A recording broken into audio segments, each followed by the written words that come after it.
game at a time. And the guys we're dialed in today, so we're going to give Colorado our best shot. Was there any rust coming back from the bye week? How did this practice go execution-wise? I thought it was pretty good. Sometimes when you take some time off, the first day back is a little sloppy. Guys seemed rested and had some fresh legs, and I thought the attention to detail was pretty good today.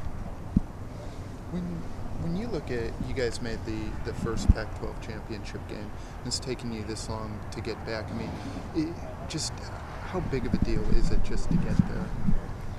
Well, in this league right now, you can look up and down the league, and I think there's 10 teams that could have been in the thing. And it all comes down to close games and how you play on a Saturday or two. So with the depth of this conference, I think it's a good accomplishment for guys just to get to the game. And obviously they have bigger goals than that, but we're not going to get there unless we look at each game and play each one as the best we possibly can. What is that adjustment like for you guys moving on without Pharaoh? You've had a week to move through and try and sort of reassemble a few things considering how big he was. What has that been like? Well, more than anything in regards to Pharaoh, everybody just is rooting for him and praying for him and hoping for a recovery. And we're glad he's doing as well as he is. At the position, we have a lot of guys that can step up. Johnny Munt's played really well here before. He's going to get called into playing time, and Evan Bayless has been good when he's been in there. We also got a bunch of skill players that we can play. So we're going to miss Pharaoh. Our hearts and thoughts are with him, but we'll move on and be fine. The last time we really talked about Johnny was back, the kind of big game that we really talked about him having was back against Tennessee way back when. But what is it about him, about his production, that makes you so confident in a guy like him just coming in and sort of filling that gap? It's just great that we have a guy that's done it before, that's stepping up to take some of the reps. I think anytime Johnny Munt trusts himself and plays with confidence, he's a really talented kid. So we'll remind him of how much success he's had before and hope that he can go out and do it again.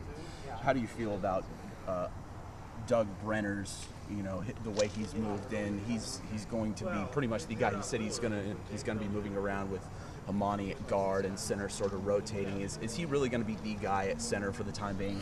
Well, we'll see. That'll play out this week.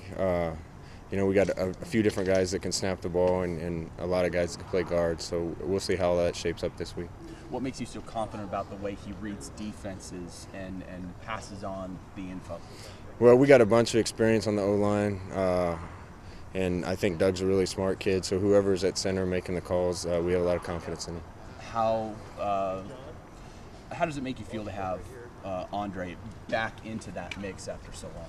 Well, I'm just happy for Andre that he's battled through that and he's back. He's gonna have to get himself back in playing shape and get ready. But it's good to have another body that's played well for us, up and ready to go. And for a guy like Andre who's been gone for so long with injury, what is that transition back like? What is it that he has to do to get him up to speed? Well, I think mentally he'll be up to speed. I think it's just kind of shaking off the cobwebs. So he'll get a bunch of reps this week, and he's healthy and ready to go. So we'll see how he progresses. Thank you. Sorry.